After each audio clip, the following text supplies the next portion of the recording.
Mon nom est Ernst Zürcher, je suis ingénieur forestier, docteur en sciences, chercheur, enseignant, professeur émérite, continuant dans la recherche. Et les thèmes qui m'intéressent en particulier, c'est naturellement les arbres, c'est leur physiologie, leur biologie, leur structure anatomique. Et un thème moins connu, c'est leur chronobiologie, la rythmicité de leur manière de vivre, qui a révélé des choses tout à fait étonnantes. Lorsqu'on s'y attache correctement, on a pu mettre en évidence ce que les anciens savaient, c'est que tous ces rythmes vitaux dans les arbres, et finalement dans tout le vivant, ont aussi une composante cosmique. Et on va parler aussi un peu de ça. Je m'appelle Philippe Bobola, donc j'ai plusieurs casquettes. Je suis physicien, biologiste, anthropologue et psychanalyste. J'ai enseigné à l'université. Je me définirais comme un chercheur hors piste, c'est-à-dire après avoir balisé les sentiers qui sont largement explorés, j'essaye d'explorer, et aujourd'hui c'est avec Ernst, des thèmes qui sont mis de côté parce que considérés comme scientifiquement incorrects, rythmicité des arbres, etc. Alors on va traiter d'un sujet tout à fait bien cadré, mais qui ouvre à des perspectives finalement infinies.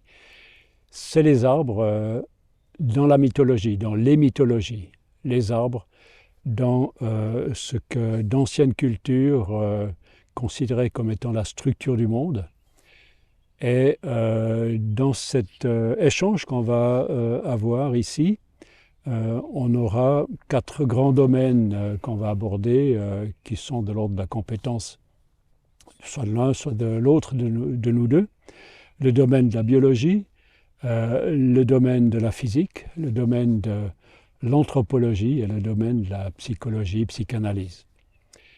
Et si on commence avec le domaine de la biologie, le domaine du vivant, les arbres sont tout de suite absolument emblématiques. C'est la forme première que la nature se donne à voir, que la nature montre. Elle a créé l'arbre très rapidement au moment où la vie émergée a eu lieu. Et dès que la vie sur les terres émergées, sur les continents s'est développée, la forme arborée a très rapidement pris vraiment le devant de la scène.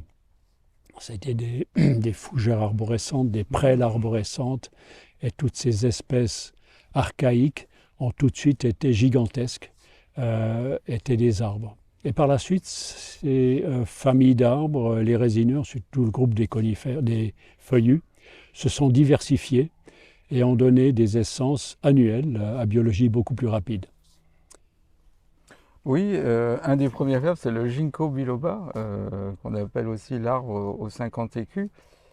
Alors au départ, il est apparu après mousse, fougère, et il s'est répandu dans différents continents. Alors, il y avait un seul continent, la Pangée, et puis après, il y a eu la séparation des continents, puis il y a eu la glaciation. Mais malgré la glaciation, c'est un arbre qui a réussi à réémerger. On le trouve principalement en Chine.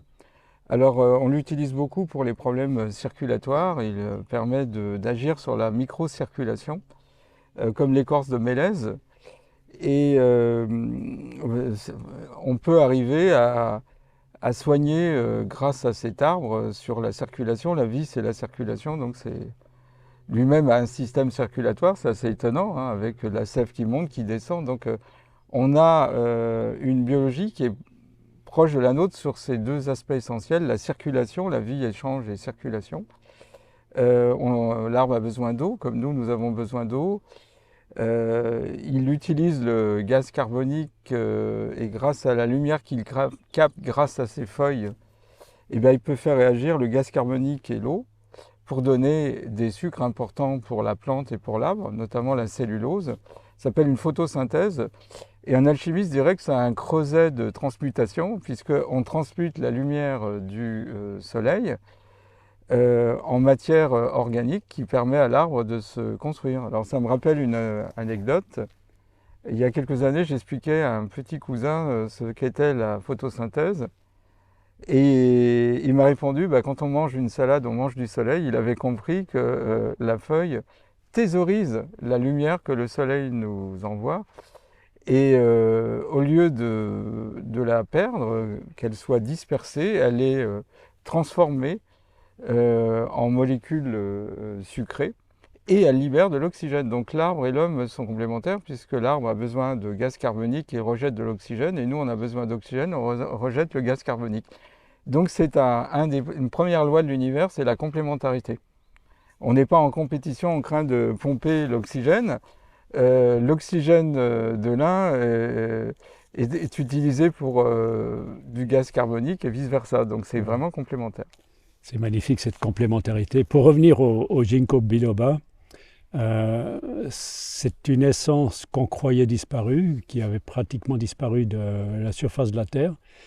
Et les éléments, les représentants qui se sont maintenus, c'était entre autres dans des monastères. Parce qu'on avait perçu à l'époque la grandeur de cette essence, la particularité. Et ce qui est curieux, puisqu'on met ça en lien, cette essence en lien avec la circulation, c'est que dans les parties florales, on a toujours une partie masculine, une partie féminine, même chez les plantes, eh bien la composante, l'organe masculin de fécondation est un spermatozoïde. C'est encore quelque chose d'animal. C'est un arbre qui est à la croisée des chemins du monde végétal et animal. Il partage des choses intéressantes. Et en tant qu'anatomiste du bois, c'est absolument passionnant de regarder comment est construit le ginkgo par rapport à d'autres essences qu'on connaît mieux. On est complètement désorienté. Surtout, c'est ni les caractéristiques des résineux, ni celles des feuillus. C'est un arbre tout à fait génial, jusque dans ses structures anatomiques. Ça, c'est pour le ginkgo. Et concernant cette photosynthèse, cette complémentarité, cette coévolution, en fait, toute cette évolution, et les anciens l'ont compris dans tous leurs mythes, c'est qu'on a besoin les uns des autres et ce que l'un peut considérer comme étant une excrétion, un déchet, est vital pour l'autre. On a entendu, l'oxygène est vital pour le monde animal alors que c'est dégagé par la plante, ça ne lui est pas nécessaire. Elle a besoin de dioxyde de carbone, alors que ce CO2, ce dioxyde de carbone, est un déchet pour le monde animal. Et ça, c'est un aspect de complémentarité, mais l'autre aspect, c'est l'aspect de l'eau, par exemple. Là, on est tous à la même enseigne, on a tous besoin d'eau, mais d'une manière un peu différente. Les arbres ont besoin d'eau pour réaliser la photosynthèse, mais au courant de cette photosynthèse, ils vont transformer une partie de l'eau pour faire de l'oxygène et transformer le dioxyde de carbone qui vient de l'atmosphère en le décomposant.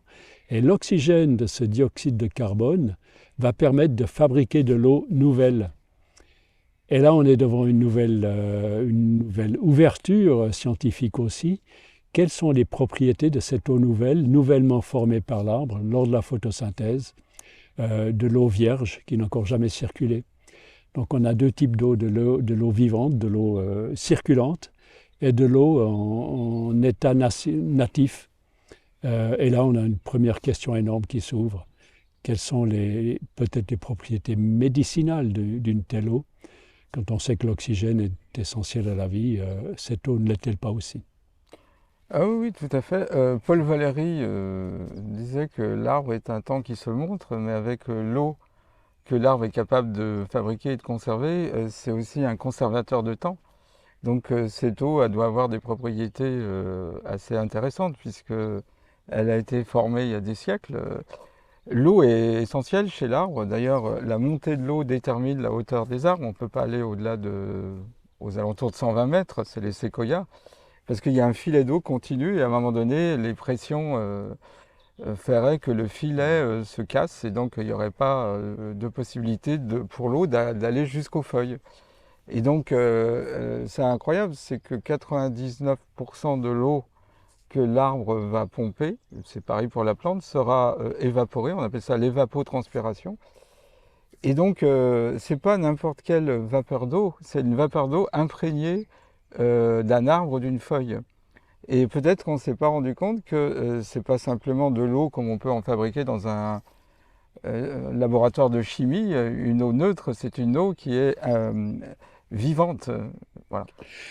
Cette eau qui est évapotranspirée par les arbres, c'est une très grande quantité. Pour 1 kilo de biomasse formée par l'arbre, 1 kilo de bois, ça dépend si on est en milieu tropical ou en milieu tempéré ou plutôt boréal, il faut 300 litres, 300 kilos d'eau pour fabriquer ce kilo. En milieu tropical, il en faut même plus.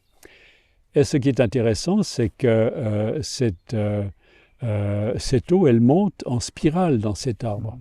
Elle monte en spirale et aujourd'hui, on sait que le mouvement de l'eau imprègne à l'eau, confère à l'eau certaines propriétés. Et le fait de circuler en vortex, en spirale, donne à l'eau des propriétés qu'elle n'aurait pas en coulant linéairement. Donc cette eau issue de la canopée forestière et qui fait des nuages, c'est vraiment quelque chose de particulier. Pour revenir c'est de l'eau dynamisée. De l'eau dynamisée. Et les anciens même d'Amazonie, comme David Kopenawa, qui partage sa vision du monde avec Bruce Albert, eh bien, c'est absolument fabuleux. Il parle de ces arbres géants de la forêt amazonienne, qui a plusieurs étages. Et il y a l'étage dominant, où quelques arbres épars sont surdominants. Eh bien, ces arbres, il dit qu'eux sont les maîtres du temps, les maîtres du climat. C'est eux qui font la pluie. Et c'est les Ceiba, par exemple, le Samauma, des Amazoniens, ces arbres avec les échasses énormes qui sont sacrés. Et David Kopenawa dit à l'ethnologue, à l'anthropologue, si on coupe les arbres, tout le système climatique de la forêt est perturbé. Donc voilà, ils avaient eux déjà la perception de l'importance des arbres pour fabriquer des climats. On s'est rendu compte que les arbres émettent des composés organiques volatiles, comme le formaldéhyde, l'éthanol, il y en a plein. Chaque arbre a ses composés organiques volatiles. Et donc, pour qu'il y ait de la pluie, il faut qu'il y ait ce qu'on appelle un centre de nucléation. Et ces composés organiques volatiles jouent le rôle de centre de nucléation, donc l'eau se condense dessus, en s'accumulant, ça grossit, et en tombant, ça donne de l'eau. Donc, le cycle de l'eau est régulé par les arbres. Les arbres font les nuages et ils vont les chatouiller. Oui, c'est ça, d'accord. D'ailleurs, Francis Salers raconte que un jour, il voyait des nuages, il en a déduit qu'il y avait des arbres, parce qu'effectivement, là, il y a des nuages, il y a des arbres. On pourrait presque dire que la vie de l'arbre est centrée sur l'eau. C'est vraiment une biologie de l'eau, hein, l'arbre. C'est de l'eau visualisée. Oui, c'est ça, voilà. Oui, Gerald Pollack est un Américain qui a trouvé le 4e état de l'eau. Il s'est rendu compte que quand on mettait de l'eau dans un récipient, l'eau au contact des parois du récipient a des propriétés particulières. Lorsque les parois sont hydrophiles. Oui, quand les parois sont hydrophiles, qui est le cas de l'arbre. Et quand les parois sont hydrophiles, évidemment, il faut qu'il y ait de l'affinité. Si c'est hydrophobe, il n'y a rien qui se passe. Il y a un condensateur qui se crée avec des charges négatives et positives. Et donc, ça donne une sorte de batterie. Donc, vous pouvez imaginer qu'un séquoia avec 120 mètres, son système de circulation et les parois hydrophiles, c'est une eau qui est hyper chargée. Et ça joue évidemment un rôle qu'on n'a pas encore perçu parce que David Kopenawa a raison. Les gros arbres sont capables de créer de l'eau dynamisée et chargée d'informations. Et donc on n'a pas encore fait le tour. La spirale, d'ailleurs, Victor Schauberger était un ingénieur forestier. Il s'était rendu compte que souvent l'eau, du fait des cailloux, des obstacles, crée des vortex et le vortex ramène l'énergie au centre. Et au centre, vous avez une énergie considérable. Donc si l'eau fonctionne en spirale, elle accumule en son centre une énergie qui vient s'ajouter au 4e état de l'eau de Gerald Pollack, à tel point que les truites sont capables de repérer un vortex, d'aller au centre et d'avoir des forces de lévitation, pour ne pas dire d'anti-gravitation. Et donc, il appelle ça les technologies d'implosion. Donc, l'arbre est une machine à produire de l'eau dynamisée et chargée d'informations. Et on n'a pas encore perçu toute l'étendue du rôle de l'arbre. Magnifique. C'est en fait la démonstration que le vivant fonctionne avec d'autres lois que la mécanique purement matérielle. Cette eau qui arrive dans le sommet de l'arbre n'est pas pompée par les racines pour pour alimenter les feuilles, mais c'est de l'eau qui est attirée par les feuilles parce que les feuilles font de l'évapotranspiration. C'est une attraction, ce n'est pas une mise sous influence, ce n'est pas un exercice de puissance. C'est vraiment une autre loi. La loi de l'attraction, c'est une autre loi que la loi de la domination. Et concernant le domaine physique, le domaine purement physique, là aussi, on se rend compte que ces anciennes mythologies qui mettent toujours en lien ce qui se passe sur Terre avec des événements invisibles, des combats ou des épopées ou des phénomènes qu'on croit purement imaginaires. Dans le domaine simplement matériel et physique, on a quand même scientifiquement maintenant des très belles constatations à faire. C'est que si on prend un arbre, grâce à cette photosynthèse dont on a parlé, grâce à ces 300 litres d'eau qui sont évapotranspirés, qui permettent de faire du bois, on se rend compte que finalement, toute cette matérialité organique, tout ce poids de l'arbre, on peut vraiment mesurer ça de manière très précise. C'était mon cœur de métier. Eh bien, on se rend compte que 99% de la matière de l'arbre, grâce à cette alchimie photosynthétique, c'est de l'invisible rendu matériel et visible. Invisible parce que c'est du CO2, invisible c'est de la lumière solaire, et aussi invisible en part à certaines parties du cycle de l'eau. De l'eau qui est liquide, mais à un moment donné elle part en vapeur, elle devient invisible, et redevient liquide grâce aux forêts d'ailleurs. Eh bien, c'est globalement de l'invisible rendu visible et matériel. Donc, finalement, la science la plus conventionnelle ou la plus terre-à-terre d'aujourd'hui valide une vision du monde qui était là dans toutes les grandes cultures de tous les continents. Oui, tout à fait. Le mythe n'est pas un discours scientifique raté, c'est un discours qui propose une explication du sens du monde. C'est pas la même chose, puisque... Voilà. Alors, à la question posée à Jean Cocteau par un journaliste qui lui avait demandé pourquoi il avait accordé autant d'importance aux mythes grecs dans ses pièces de théâtre, il a répondu « Je préfère les mythes à l'histoire parce que les mythes, ce sont des choses présentées comme fausses qui s'avèrent vraies avec le temps, alors que l'histoire, ce sont des choses présentées comme vraies qui s'avèrent fausses avec le temps. Le mythe est un mensonge qui dit la vérité ou une fiction qui dit la vérité. » Alors, c'est vrai que si on prend par exemple le mythe scandinave d'Yggdrasil, c'est ce qu'on appelle l'axe du monde. Donc c'est l'arbre qui est l'axe central du monde. Alors, selon cette mythologie, l'arbre a 3 racines qui vont traverser des régions. La première racine va traverser une région qui est la région des dieux inférieurs, qu'on appelle Az. Après, il y a une deuxième racine qui va traverser les hommes de glace, qui sont les ancêtres des hommes actuels. Voilà, alors il y a beaucoup à vérifier. Puis il y a une troisième racine qui va traverser le pays des morts, la région des morts. Alors chacune de ces racines est en relation avec une source, on parlait de l'eau. Donc la première racine est en relation avec des nymphes qu'on appelle normes. Donc elle représente symboliquement les 3 âges de la vie, c'est-à-dire l'enfance, la maturité et la vieillesse. Ce sont aussi les fileuses de la vie, elles filent la vie, au sens propre comme au sens figuré. Elles détiennent le savoir et les coutumes qui permettent aux hommes et aux dieux de pouvoir, comment dirais-je, perdurer. Alors la deuxième racine est en relation avec la sagesse et le savoir. Donc ce mythe nous montre que l'arbre est un être savant. Et puis la troisième racine est en relation avec les sources qui alimentent les 2 autres racines, les sources de la vie. Alors cet arbre est assez intéressant parce qu'on trouve sur son feuillage une chèvre, un écureuil, un cerf, on trouve aussi un aigle. Au niveau des racines, on trouve une sorte de serpent qui peut prendre au gré de l'évolution du mythe les traits d'un dragon. Et ça montre que l'arbre réunit les opposés qui sont complémentaires. Et ça, c'est un peu la devise de la physique quantique, puisque Niels Bohr avait fait graver sur son blason: les opposés ne sont pas contradictoires mais deviennent complémentaires. Donc on a une complémentarité entre l'aigle et le serpent, entre le haut et le bas, le ciel et la terre, le masculin et le féminin. Donc ça prouve que l'arbre nous enseigne la philosophie du vivant.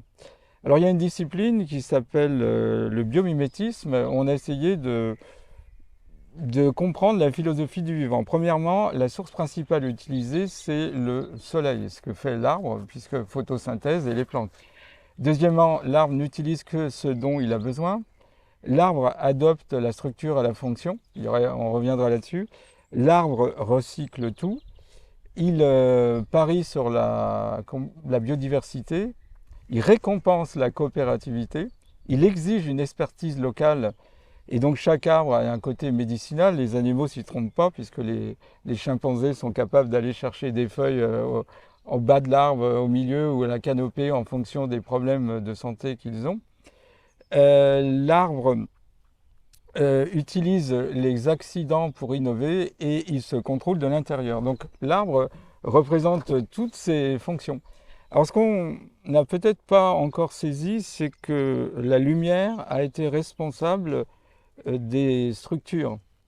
Peut-être pas de toutes les structures, d'une partie des structures. Par exemple, on s'est rendu compte que dans l'ADN, il y avait des zones répétitives, des zones non répétitives et à nouveau des zones répétitives. Et le résultat, c'est qu'une lumière incohérente, c'est-à-dire qui va dans toutes les directions selon une symétrie sphérique. Généralement, la lumière, c'est un sommet, un creux, un sommet, un creux. La lumière est porteuse de deux champs, un champ électrique et un champ magnétique qui forment entre eux deux un angle de 90 degrés et ce champ se propage dans une direction qui est perpendiculaire à sa direction de propagation. Et donc, ces deux champs, quand la lumière est naturelle, ils forment un couple qui évolue dans toutes les directions selon une symétrie sphérique. Et en traversant l'ADN, d'amont en aval, la lumière qui sort, elle est dirigée, elle est polarisée, c'est-à-dire il y a une direction. Donc on s'aperçoit que la composition de l'ADN n'est pas faite au hasard. L'ADN a été conçu pour transformer une lumière non cohérente en lumière cohérente. Donc il y a beaucoup d'éléments de l'anatomie qu'on ne comprend pas. Certains anthroposophes avaient utilisé ça, le chaos sensible par exemple utilise ça, où on s'aperçoit que l'eau a donné la forme aux organes, l'eau et j'allais dire la lumière. Donc les deux ingrédients essentiels qu'on a évoqués, puisque la photosynthèse, c'est de l'eau, du gaz carbonique et de la lumière. Donc l'eau et la lumière ont donné la forme pour optimiser tout ça, puisque ça doit se propager, ça doit avoir des propriétés particulières. Magnifique. Alors là, on peut imaginer ce que ça signifie d'être sous la canopée d'une forêt, en plein été, en pleine photosynthèse, cette canopée verte qui est en train de se mettre en place maintenant. Et là-dessous, vous avez la lumière d'une autre qualité que celle qui arrive en dessus de la canopée. On baigne dans un aquarium de lumière particulière. Et là, c'est quelque chose d'assez étonnant, cette description de cet arbre cosmique Yggdrasil des Scandinaves, des Nordiques.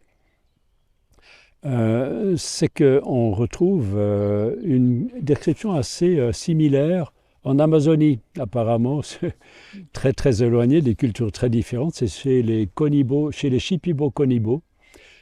Qu'ils décrivent aussi leur arbre cosmique avec une couronne énorme, un enracinement très profond, au pied duquel se trouve la source des fleuves, et leur fleuve c'est le Lucayali, qui va se jeter dans l'Amazone. Et dans la couronne de l'arbre, il y a aussi différents niveaux où le jaguar a sa maison, et en dessus c'est le soleil qui traverse sur sa barque. Le ciel. Et ce qui est intéressant, c'est que ce dragon qui concerne Yggdrasil, certains l'ont compris, le représentent comme étant sur le niveau terrestre, le plan terrestre que nous habitons. Et cet immense dragon, ce serpent géant, ce mort-la-queue, c'est l'Ouroboros de beaucoup de cultures. Eh bien, qu'est-ce que ce serpent géant qui couvre l'horizon terrestre par rapport au pied de l'arbre qui est à la verticale? C'est en fait quelque chose qui se trouve entre l'arbre et l'arrière-fond cosmique, le zodiaque. avec toutes les constellations. On peut le comprendre comme ça, comme étant un intermédiaire entre l'arrière-fond de l'écliptique et le niveau terrestre, avec tout ce qui nous vient de ce zodiaque, pas seulement le Soleil qui passe devant, la Lune, etc.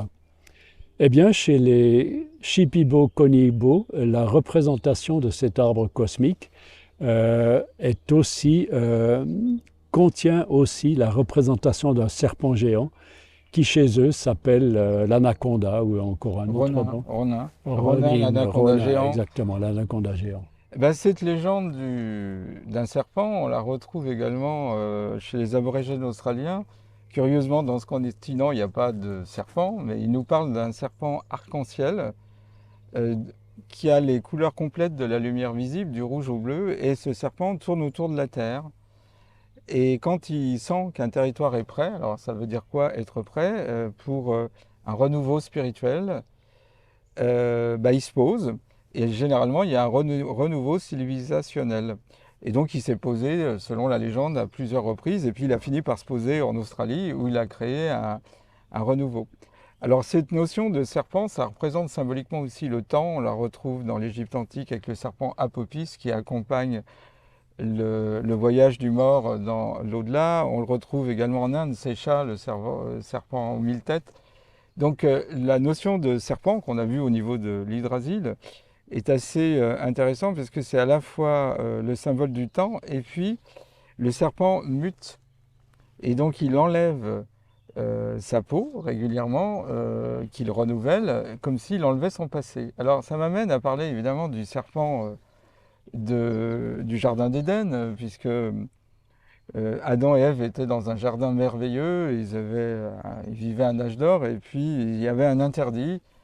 Le divin leur avait interdit de manger le fruit de l'arbre de la connaissance. Et puis un jour, dit-on, par une nuit d'été, Dieu se promène et là il surprend Adam et Ève en train de manger une pomme. Et il savait que c'était interdit, donc ça met Dieu dans un état d'embarras, voire de colère. Et c'est assez intéressant parce que c'est propre à l'homme. Ève dit que c'est le serpent et puis Adam dit que c'est Ève. Enfin, chacun se reporte la faute.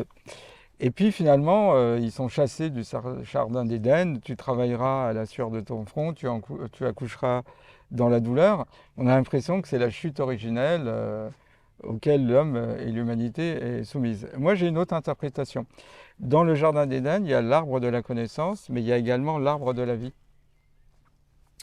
Et l'arbre de la vie, c'est la partie invisible de l'arbre qui vient compléter l'arbre de la connaissance. Donc, Adam et Ève, au lieu de se pencher sur l'arbre de la vie, ils se sont focalisés sur l'arbre de la connaissance. La connaissance qu'a développée l'homme est analytique.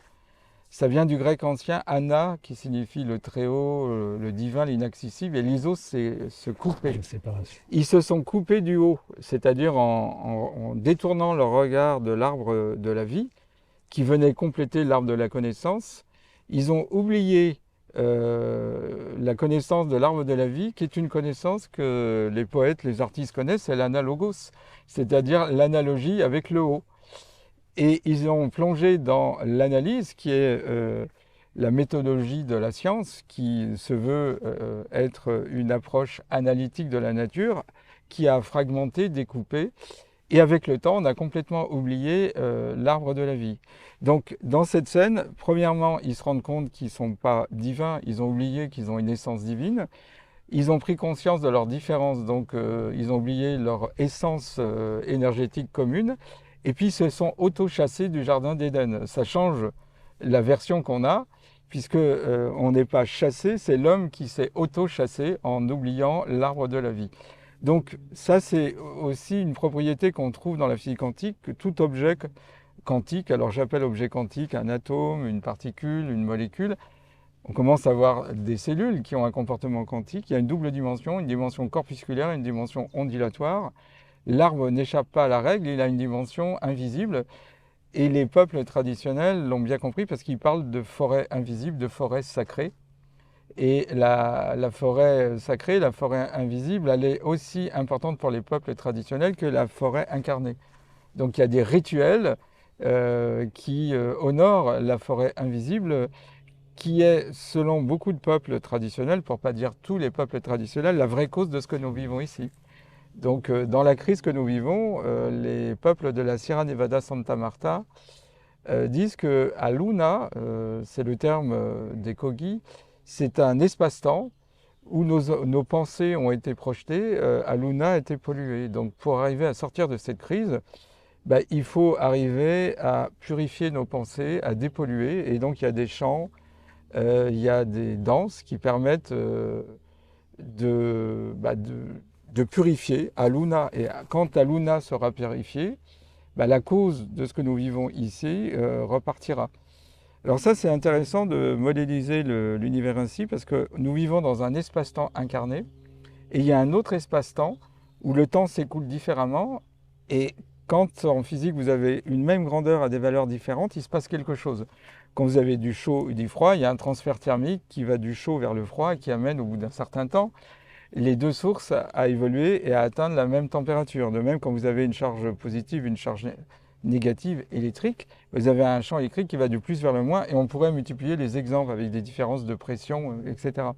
Donc là, on a une espèce de densité d'écoulement du temps différent, et il se passe quelque chose. Donc à réfléchir, parce que ça veut dire que peut-être nous sommes dans l'effet d'une cause invisible, et les peuples traditionnels ont compris ça. Donc le monde invisible et le monde visible ont une analogie de forme, ce qui est en haut est comme ce qui est en bas, mais des fois la logique est différente.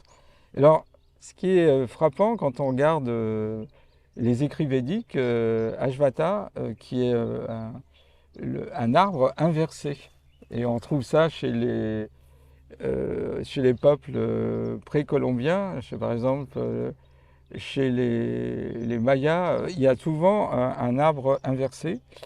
Et l'arbre inversé nous rappelle qu'ici, peut-être, on a inversé les lois divines, et que l'arbre nous rappelle la nécessité d'inverser l'inversion pour retrouver la loi divine. Magnifique. C'est deux mondes qui se côtoient et entre lesquels il se passe quelque chose parce qu'ils sont différents. Ce monde-là, le monde des arbres nous montre effectivement cette nature double entre lesquelles il se passe des choses très importantes. On a fait de l'électrophysiologie des arbres en mettant des électrodes sur le tronc.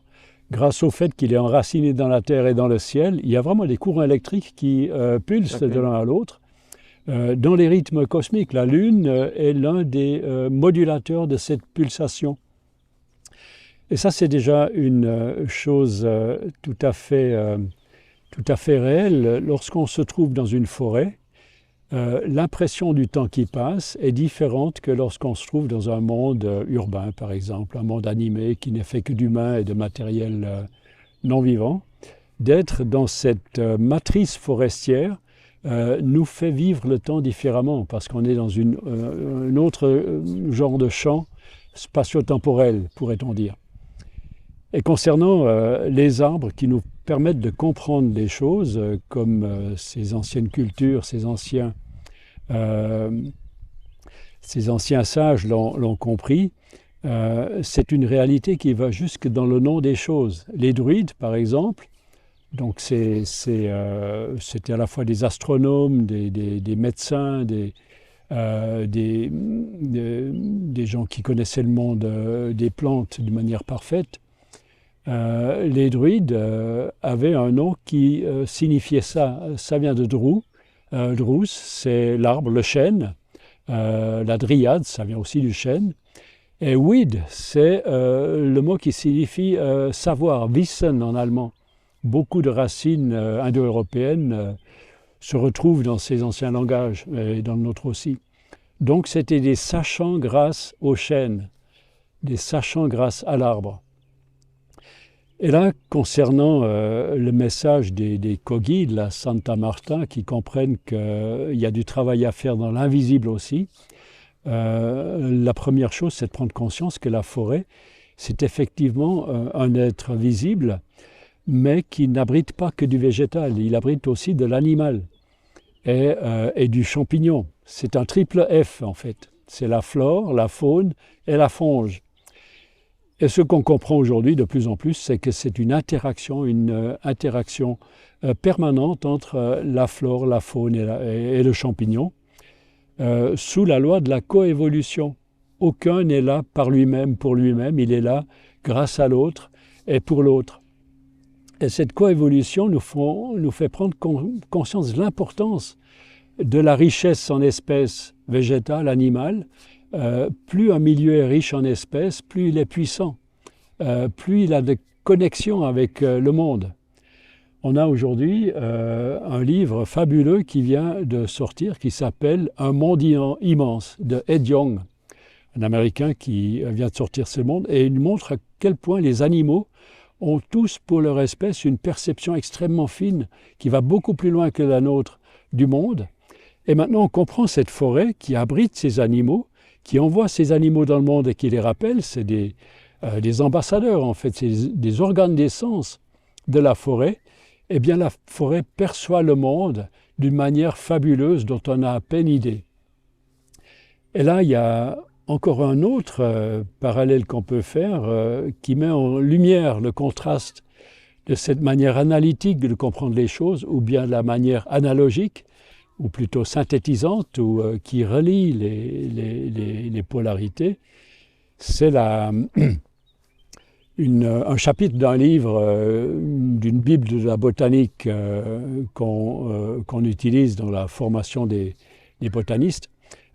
C'est la biologie végétale de Raven, Eichhorn et Evert. Eh bien là, on a la représentation, c'est une photo d'un botaniste américain, blanc, habillé en blanc. Il est en train de faire un herbier avec du papier blanc. Et face à lui, devant le front sombre de la forêt, se trouve un homme médecine, Wayana. C'est en Guyane, au Suriname. Et la légende de cette image, de ce botaniste blanc qui fait son herbier, qui met une plante dans cet herbier, la légende, c'est que le botaniste est en train de sauver du savoir issu de ses anciennes cultures, du savoir qui est issu de milliers d'années d'essais et erreurs. Et là, on a un paroxysme de contradiction, puisque c'est l'image du monde qui est appliquée sur une réalité qui est complètement différente. Si ce botaniste avait posé la question à ce Wayana, comment as-tu acquis ce savoir? Et maintenant, on comprend qu'il a tout fait pour éviter cette question qui lui aurait détruit sa vision du monde. S'il lui avait demandé « Comment sais-tu ça au sujet de cette plante ?» pas seulement le nom, mais les propriétés de cette plante, comment l'associer à d'autres, eh bien la réponse aurait été « Je le sais parce que c'est la plante qui me l'a dit. C'est le monde des plantes, le monde invisible, le Dieu de cette plante qui m'a donné cette information que j'ai facilitée par certaines méthodes, certains rituels. » Eh bien aujourd'hui, on se rend compte que c'est du savoir tout à fait efficace, tout à fait utilisable, qui a permis à ces civilisations de se maintenir dans des milieux assez compliqués. Eh bien, il est temps pour nous autres occidentaux de réviser notre manière de voir les choses et d'abandonner cet impérialisme cognitif occidental qui veut expliquer aux gens comment ils savent les choses alors que c'est tout à fait différent. Oui, alors c'est intéressant parce que quand on interroge des tradis praticiens, ils disent tous qu'ils se sont mis dans un état. Alors le terme utilisé correspond en français à torpeur, état de conscience modifié, et la plante leur a dit. Alors ça m'a amené à réfléchir, finalement la plante a comme nous un corps énergétique. Nous avons un corps énergétique et dans un état de conscience modifié, il y a un découplage entre le corps physique et le corps énergétique. Et donc l'arbre communique avec nous non pas par des mots, mais par un transfert d'informations du corps énergétique, c'est le sien, vers le corps énergétique du tradit praticien. Alors c'est des choses qui ont été soigneusement évitées, on est dans du hors-piste. Si on prend la forêt amazonienne et qu'on estime, l'estimation est évidemment bien supérieure aux chiffres que je vais donner, 80 000 plantes, et qu'on prend une combinaison 80 000 espèces d'arbres. Espèces d'arbres, mais là je parlais des plantes en général. 250 000. Voilà. Et à ce moment-là, on s'aperçoit que si on prend parmi ces 80 000 plantes, deux plantes, il y a plus de 3 milliards 700 millions de combinaisons. Donc si on prend le curare, il y a 70 espèces de curare, il faut au moins 7 plantes, vous imaginez. Donc l'Occident a cru que, par exemple, les aborigènes australiens, pendant 100 000 ans, 300 000 ans, ont un programme. Chaque jour, ils expérimentaient. C'est leur vision des choses. Donc si ça avait été le cas, ça n'aurait pas progressé à la vitesse à laquelle ça a progressé. Donc il y a une autre façon d'avoir l'information que d'avoir une approche analytique, c'est l'approche analogique, où effectivement, quand on aime l'arbre ou la plante, eh bien à ce moment-là, la plante se révèle à nous. Donc, J'ai une belle histoire là-dessus. voilà. Il y a une jolie anecdote, c'est un ami brésilien, issu en fait de cette culture amazonienne, qui disait: votre manière de croire que les choses se font, se réalisent, ça serait comme si on avait cette clairière dans la forêt amazonienne, la maloca, la maison longue, et devant la maloca, vous avez l'homme médecine qui est en train de faire ses mélanges, et devant lui, il y a une très longue file indienne, et il donne à goûter son mélange une fois après l'autre, en modifiant d'une fois à l'autre. Et à côté de lui, à côté de cette file indienne, il y a un énorme tas de cadavres. Est-ce que c'est comme ça que les choses se sont faites? Là, on voit bien il y a un savoir qui dépasse l'approche du screening, c'est-à-dire faire une approche de chimie organique ou biochimie. Par exemple, le curare, il faut la combinaison de 7 plantes, ça agit sur les plaques motrices, il y a une connaissance neurophysiologique, il ne faut pas trop respirer parce que les vapeurs sont mortelles.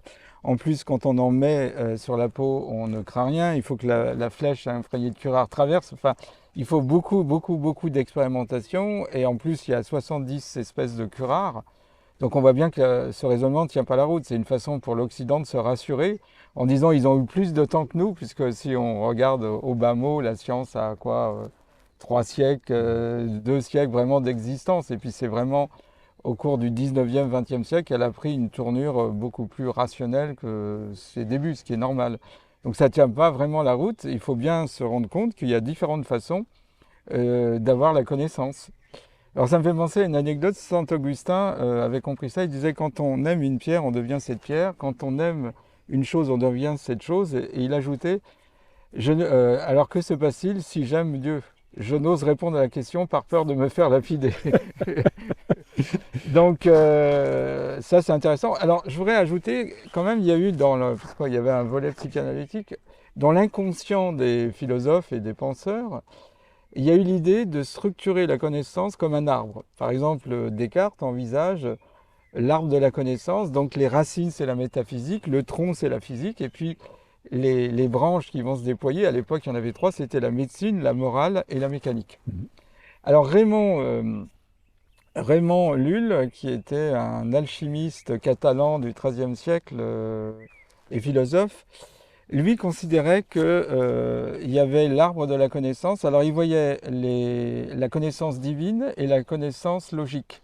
Alors il y avait 9 racines qui exprimaient la connaissance divine. Alors c'est la bonté, la quantité, la puissance, la sagesse, la gloire, la vérité, la volonté et la vertu. Il en manque une. Et la puissance, je l'ai dit. Voilà. Et puis pour la logique, c'était la concordance, la contrariété, le commencement, le milieu, la fin, la supériorité, l'égalité et l'infériorité. Il avait même envisagé l'arbor végétalis et l'arbor moralis. Mais on voit bien que inconsciemment, si on a structuré la connaissance comme un arbre, on avait en tête inconsciemment que l'arbre était porteur d'une connaissance. Donc on peut dire que dans une forêt, je pense à un chef pygmée de Papouasie-Nouvelle-Guinée qui disait: moi, mon encyclopédie, c'est la forêt. C'est pas des livres, c'est des livres vivants. Nous, on a des livres morts puisqu'on a abattu des arbres pour en faire des feuilles. On a des superbes livres de botanique, mais c'est de on lit sur des arbres morts, on ne lit pas sur des arbres vivants. Eux, ils ont une connaissance vivante, nous avons une connaissance morte. Effectivement, c'est assez intéressant, l'Occident, par exemple, pour comprendre la vie, a travaillé sur les cadavres. Donc, on essaye de comprendre la vie à partir de la mort. Et on a des encyclopédies qui sont des encyclopédies issues d'êtres morts. Donc, il y a dans Eros et Thanatos, on a un côté Thanatos plus un côté Eros. Voilà. Magnifique, c'est ça, effectivement. Et ces arbres, comme bibliothèque, c'est effectivement très puissant comme vision du monde. Les arbres sont vraiment ici face à nous-mêmes, surtout lorsqu'ils sont seuls, mais lorsqu'ils sont en forêt, c'est vraiment un peuple qui nous fait face. C'est des êtres debout, vraiment, et au-delà de la vie humaine, au-delà de la taille humaine, c'est des êtres debout qui nous dépassent et qui traversent les difficultés de la vie, les difficultés des aléas climatiques, et qui sont des modèles. Mais ce n'est pas simplement une image, parce que l'être humain, à la différence de l'animal, a vraiment la caractéristique d'avoir une colonne vertébrale debout. Elle se déplace grâce à un déséquilibre constant qui se passe avec un certain rythme, la marche. Et il y a un autre élément caractéristique de l'être humain. Je ne veux pas parler de la pensée ou de la parole, parce qu'on se rend compte que finalement, comme Victor Hugo le dit, tout parle en fait, tout est plein d'âme. La forêt, c'est extrêmement expressif. On fait de l'écoacoustique forestière pour comprendre comment la forêt se porte. Ce n'est pas simplement la parole qui est spécifique à l'homme et qui le relie à l'arbre. C'est en fait ce qui nous distingue de manière absolument indubitable de l'animal, c'est le feu. L'homme est le seul à faire du feu, à maîtriser le feu, ou à ne pas le maîtriser, justement, ce qui est son drame. Le feu. Et le feu, quelle est l'origine du feu? Naturellement, c'est l'énergie solaire, c'est un éclair qui met le feu à une partie de la nature, ou un volcan, l'énergie terrestre. Mais c'est surtout le bois que nous offre l'arbre. Donc ce végétal vivant face à l'humain nous donne son bois et avec ce bois, on a le libre choix de faire un feu qui va nous réchauffer, qui va nous rendre des territoires habitables, de la nourriture comestible, ou est-ce que c'est un feu qu'on va utiliser pour faire la guerre et pour détruire des forêts qui nous a offert ce feu?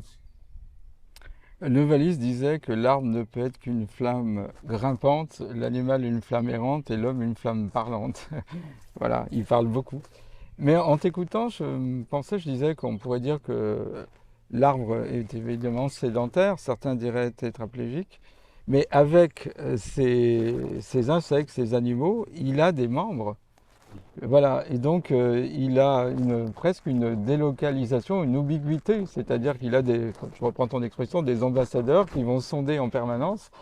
C'est l'arbre royal, c'est-à-dire tout est ramené à lui, mais il a des explorateurs qui vont aller voir si tout ce qui se passe à l'extérieur est favorable à l'arbre.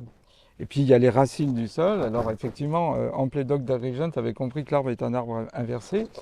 Le cerveau est dans les racines, et comme on parlait d'intelligence collective en privé, il y a le réseau de mycorhisation, c'est vraiment une intelligence collective avec des champignons, des bactéries, même on peut considérer des virus, il y a plein d'éléments, des insectes, etc. Et donc si le cerveau de l'arbre se trouve au niveau des racines de l'arbre, au niveau de l'apex, où il y a des courants électriques plus forts que d'autres, ça veut dire que l'arbre a compris ce que l'homme n'a pas compris, c'est la nécessité d'une intelligence collective. Je pense que c'est la plus belle conclusion possible, oui. c'est d'être capable de recréer de l'intelligence collective. Voilà, après cet échange autour des arbres, des mythologies, et tout ce que ça signifie, on se rend compte que c'est quelque chose d'assez jubilatoire, d'assez léger finalement. Il faut qu'on arrête de se prendre au sérieux et on espère que vous aurez pris du plaisir en tout cas à suivre cet échange que nous venons d'avoir.